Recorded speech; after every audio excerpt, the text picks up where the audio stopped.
Americans are silly.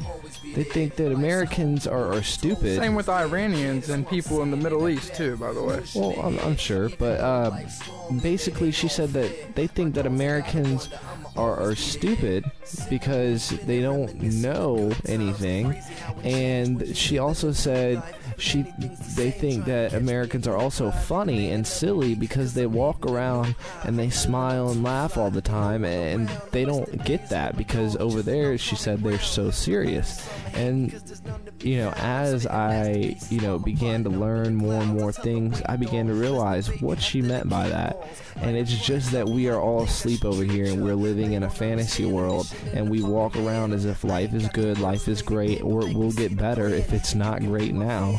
And we walk around with smiles on our faces. If we really knew the truth of what was happening everywhere and all the time, nobody would be walking around with a smile on our face. We'd be walking around serious and with the agenda of trying to take back what has been stolen from us. And that is our freedom, our liberty, our governments, our societies, our civilizations, everything.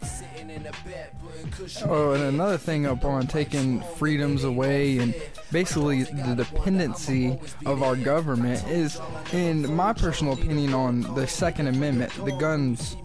They want to take away the guns. Obama with the Eric Holder Fast and Furious scandal just happened. I'm surprised it's not getting more news attention. I mean, we're shipping guns to Mexican mafias.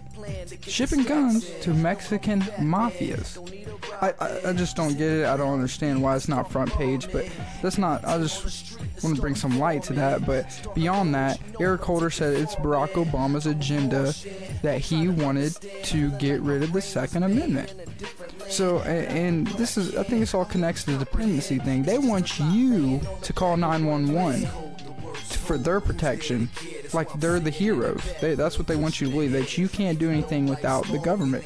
I mean, in Texas, which they have really minimal gun laws, you go rob a house, you're gonna get your head blown off, as Alex showed us say the other day.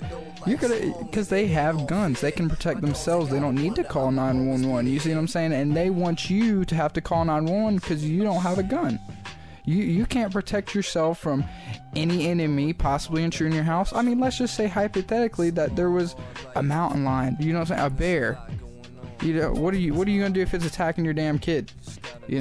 True. You actually brought me into a train of thought. Organized crime. Let's talk about organized crime here. Back in the day when you could walk into a city and you could ask, any cop and say, who's the biggest mobster here? Who's the biggest gangster? And they could tell you Al Capone or whoever the figure might be in their city at the time. And they can tell you that. They can tell you who the crime lord is in their city, but yet they can't go arrest him. They can't go take him down. And you ask yourself, why? How is that possible? How can you know who it is, and you know what they're doing, and you know the acts that they're involved in, but you can't take them down? Well, there's a logical explanation, because organized crime is just that. It is organized crime. And what it is it's controlled by our government. Our government controls who sinks and who swims in the world of organized crime, because that crime... And the same with corporations, too, I might add. Oh, yes. And you have to ask yourself, who is this crime organized by? Who organizes this crime? And... well, your answer is the U.S. government. They, even when you go and you find, all these mobsters that got taken down, what you find is that they actually had officials and top-ranking government people involved in their scheme and that were paid off and received money through this. Now, you have to ask yourself, are you so sure that that guy that got taken down and took the hit for this is the mastermind of all this? Or could there be a level maybe above him? Could there be somebody telling him what to do and calling the shots above him, maybe in the government per se? And you have to admit to yourself that that is entirely possible. It is entirely possible. And the other thing that I wanted to bring up is... oh, you can go ahead. I'm sorry. Let me touch upon something. You're talking about organized crime and how they used to catch drug dealers and stuff like so, and you don't hear too much about it. You really don't. And there was one not too long ago. You remember in Mexico, they caught somebody who had a pretty large amount of weed and a few other drugs and guns. Guns shipped by Eric Holder. Well, he was a mastermind behind it, I'm sure, told to do something. But anyways, that's not the point. The point is that they're shipping drugs. We don't really have any big arrests. We have an FBI and a CIA whose powers are almost unlimited, and yet they cannot bring these people down. What they're doing instead is the local sheriff and police officers who are doing their job, I must say, because the law says something's illegal. They got to do their job. I understand that. And even though I think it's unfair as far as certain drugs and nonviolent crimes, but they're arresting people that are lower class who are subject to these drugs. They've always been around it, and this is what they want, because you get arrested, you're in the system. Hello, you're in the system, they got you. Then you got to pay fines. I know in juvenile court, because they got me, and the fee is $267 or something like that for a court fee. Now when I went to court, there's 20 other juveniles, so 20 times 200. There you go, right there, $4,000. You know what I'm saying, with the 67 added onto it, and then you got 5,000. Yeah, 5,000, and you got fees added onto it because you're on probation. Every drug charge is probation. Now I'm completely against thieves. I think thieves should be, get the book as far as I'm concerned. Because if you're gonna rob from someone who's in the same boat as you, which is what they want, class warfare. It's been coming out, but this judicial system as far as drugs, which is operated by our CIA, admitted it. If we work with giving them guns, then obviously we're connected with them, and they want us in the system, so we're paying money to them. It's like I said, a machine, and we're part of the machine when we're fueling it with money, And that's another thing about our people today. We really, a lot of people, you grow up with a sense of something's not right. You live your life, and the older you get and the more you don't, research into this, the more that you don't actually look to see what it is that you feel is not right and why do you feel like that. Actually look to see what it is that you feel is not right and why do you feel like that.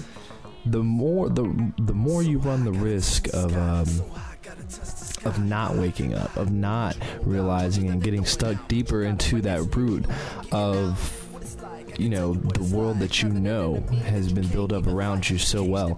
The younger you get into this, the better it is. Basically, we need to have a positive type of force, a positive type of unity against these types of things. A lot of people, they like I said, they feel something's wrong, but they don't know what it is. They don't know what to do about it. The result is they end up lost. They end up lost with and with big understanding, because it's a very complex situation. Like you said, it took years to get where we're at. And it's easy to get lost when you have a puzzle and you're missing pieces.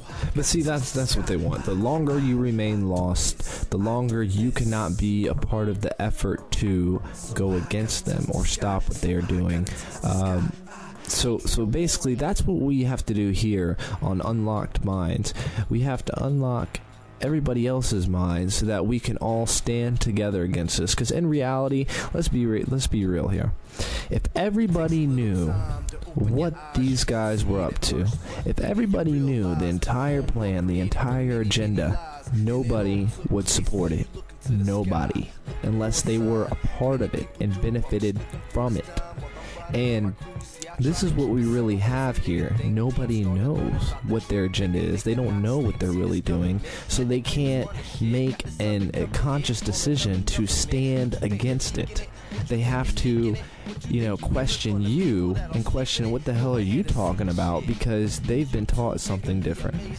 And that's where we're going to pretty much wrap up our segment today. I want to thank my co-host here, Nick Georgopoulos, and interviewer.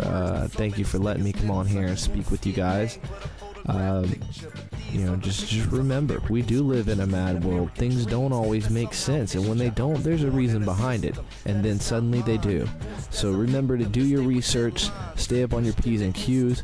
Everything that we've talked about in here, every reference, you can reference everything on Google, and there will be something there that will prove it to you. There will be something there, whether on YouTube. Remember, stay up on your sources of information. A good one is Alex Jones' radio show. He keeps a pretty good, clean government political side of it. There's other sides to it too, but you have to do more research. Google is a useful tool if you are worried about them spying on you, which they are. In every sense of the word. I actually read a report today on MSNBC about them, basically infiltrating groups that are anti-war, Obama, they're against our economic policies that we have in place now.